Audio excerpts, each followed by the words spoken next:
That's my bad. Okay. Wrong button, I'm sorry.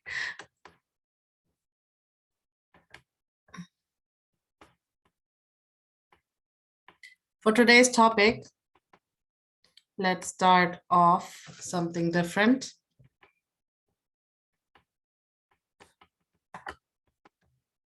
I'll watch a video about that.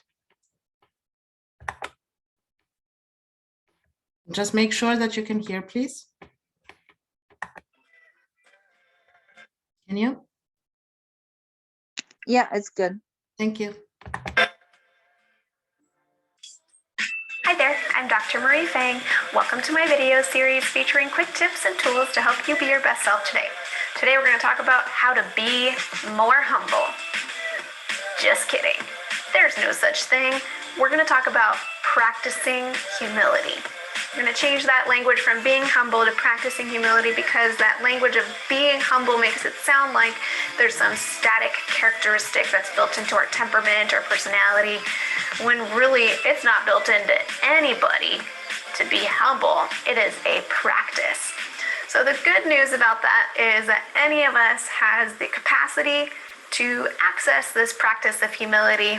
The maybe not so good news is that it is a practice, meaning it's a discipline that doesn't happen naturally without us doing anything beyond what would naturally happen. We have to engage in the discipline actively and choose it. So we're going to talk about that a little bit today. A little disclaimer before we get into it. Sometimes humility gets a bad rap in the mental health field because I think humility kind of sounds a little bit more like it's self-deprecating, like I'm putting myself down. I'm not as good or deserving or whatever as maybe I should be, or as maybe will help me in my self-care. But really, if we're engaging in healthy kinds of humility, what really is happening is that we are acknowledging that we are not perfect and that there's an unlimited number of ways of perceiving a situation and that each human is different. So it's allowing a sense of self-compassion, say, I am capable of making mistakes. It's allowing compassion towards others. They are capable of making mistakes. It helps us to be teachable, to say, okay, I know I have room to grow. And it also makes us feel more comfortable about revealing our vulnerabilities because there's nothing shameful about making mistakes or changing our minds or going through human experiences, because they're simply human experiences and not something to be ashamed of. So then we can sort of feel more free to show those cards. And all of those things, in my opinion, are really aligned with mental health care. And being able to be caring towards yourself and others. We got some funny cloudy lighting today, so sorry about the lighting changing. So the tip today is actually quite simple, and it's leaning into this idea of being able to step outside of our own perspective and step inside the perspective of somebody else, or at least to attempt to step inside the perspective of somebody else. So the tip today is actually to turn on a little section of your brain that we can call the curious mind, and to allow your curiosity to seep into the stories of other people, not in a gossipy, parasitic kind of way, like I need to hear your gossip so I can have something dramatic and entertaining, but in a compassionate, curious way to say, I wonder what this person's story is. They sound really interesting, or they have a really different way of doing things than I do.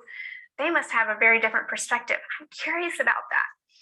So the curiosity is a key component, and hearing stories is a helpful mechanism for fostering humility because it helps us access a more compassionate side than, let's say, seeing someone's resume or getting some sort of data input about a person. But to hear them share from their own personal perspective helps us develop a sense of humility, because we see that somebody else, even though they're doing their life super differently than us, maybe they voted for the other person than we did. Maybe they have a different religious belief or whatever it is. Wow, they still are just as much of a human being as I am. They have a very human way of looking at their life and their culture, their journey, their perspective, all the different things that have led them to where they are today helps them make sense of the world the way that they do. And that's a different story than the way I do it. This is a very simple way to practice gathering a sense of humility. And it may actually be a little bit harder than it sounds at just me explaining it, but being able to keep that curious mind, even when you hear the other person share a story that sort of goes against your belief system, your perspective, is a really important part of this practice. And as you do that, you may find that it's easier to accept your own shortfalls and easier to accept those of others. And that's incredibly helpful as you work on your relationships, as you try to become a better person and try to be your best self today, as we say. Has probably figured out what topic we are going to into today. It is. Are you guys there? Can you hear me? Yeah, I'm able to Yes. hear you. Thank you. It is practice humility. That was the video. What prodigies prefer is mentors who are self-aware, non-defensive, open to feedback, and humble in their self-assessment, and are perceived as approachable and real. In owning and highlighting blemishes and imperfections, the mentor offers the prodigy some real texture.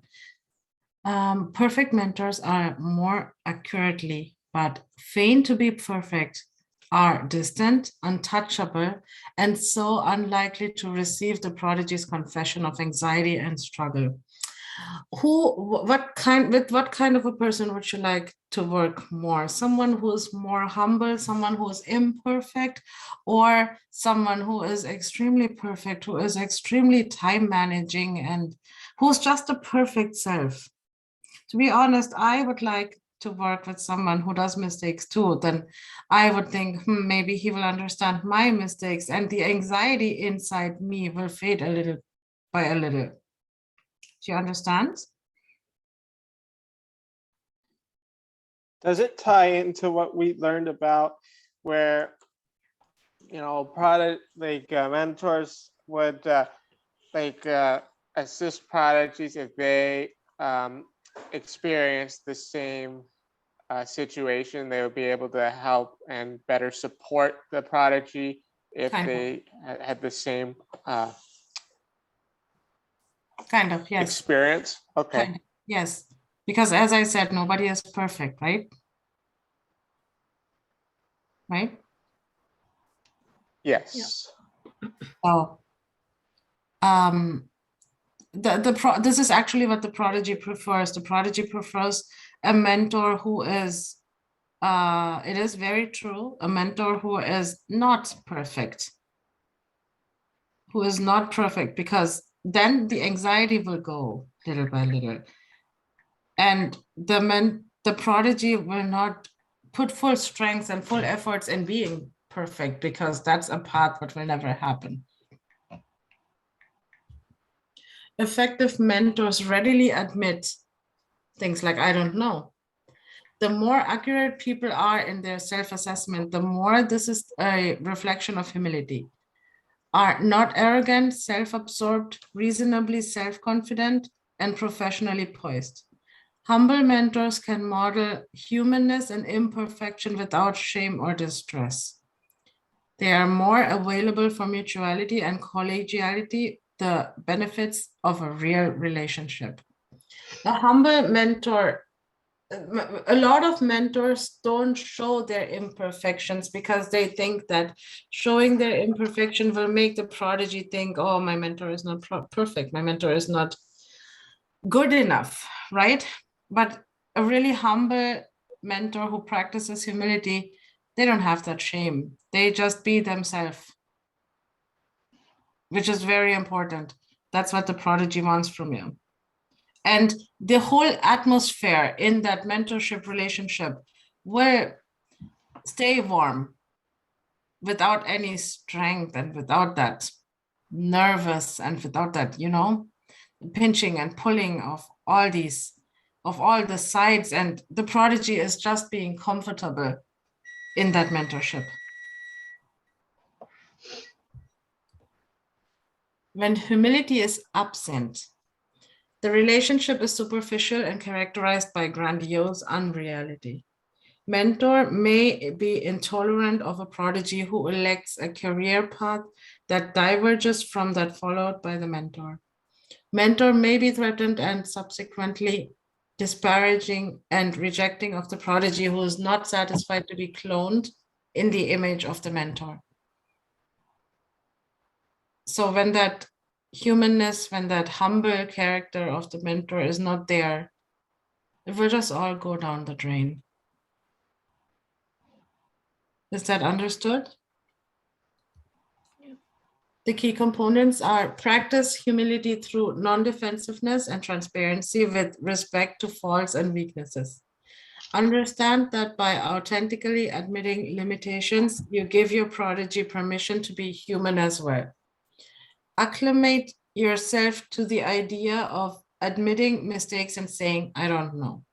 Appreciate your own strengths and accomplishments while using them to promote your prodigy and not gratify yourself. Okay? Just all what we talked about. There's no problem with saying, I don't know. We had that actually in another module. I remember we had that. If there is a point where you can't go further, I don't know. I will look into that. Give me some time. Things like that will help. Any questions?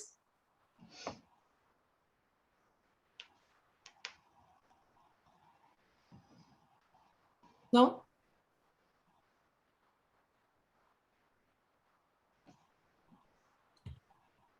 What I want you to do is, the situation is this: you will be having a client who is very closed-minded, who doesn't want to share, but with being humble, make him share. He has a huge issue, and that's why he was sent. Say, for an example, he was sent to you through court, right? But he doesn't want to be there.